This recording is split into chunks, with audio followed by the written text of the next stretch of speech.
5வது நாள் எங்க தலைவர் எங்ககிட்ட எல்லாரையும் பார்த்து சொன்னார், நம்ம இந்த குடும்பத்தை எல்லாத்தையும் நான் பர்சனலா தத்தெடுக்க போறேன். நம்ம வாழ்க்கை முழுசும் நான் இவங்க பயணிக்க போறேன்.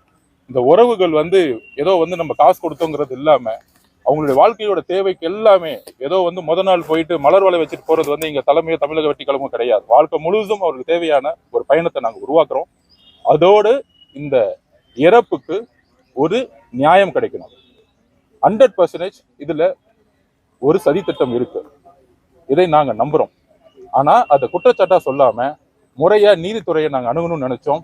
மீடியால பேசுறதோ, ஏன்னா ஒட்டுமொத்த காவல்துறையும் ஒட்டுமொத்த அரசும் எங்களுக்கு எதிராக இருக்கும் பொழுது நாங்க அந்த ஒரு வாரம் நீங்க பார்த்திருப்பீங்க, மீடியா ட்ரையலே பண்ணாங்க. நாங்க தான் குற்றவாளிங்கிறத மீடியா ட்ரையலே பண்ணாங்க.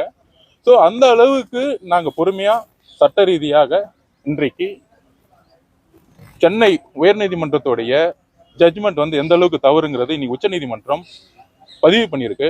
எக்ஸ்பார்ட்டி ஆர்டர் எங்ககிட்ட எந்த விதமான, அதாவது மீடியா கிட்டையும் பேச முடியல, காவல்துறையும் அணுக முடியல. அதே நேரத்துல அந்த ஒரு வாரம் வெக்கேஷன் போட்டனால உயர்நீதிமன்றம் அணுக முடியல. அப்ப உச்ச நீதிமன்றத்தை நாங்க அணுகும் பொழுது எந்த அளவிற்கு எக்ஸ்பார்ட்டி ஆர்டர் எங்களுக்கு எதிரான ஒரு ஜட்ஜ்மெண்ட்டை உருவாக்கி சட்ட ரீதியாகவும் சரி, காவல்துறை மூலியமாகவும் சரி, தமிழக அரசுடைய செய்தி நிறுவனம் மூலமாகவும் சரி, ஒரே ஒரு விஷயத்தை உருவாக்குறாங்க. தமிழக வெற்றி கழகத்திற்கு தான் இதுக்கு பொறுப்பு, முழு பொறுப்பு அப்படிங்கிற ஒரு மாய தோற்றத்தை இந்த 10 நாள் உருவாக்குனாங்க.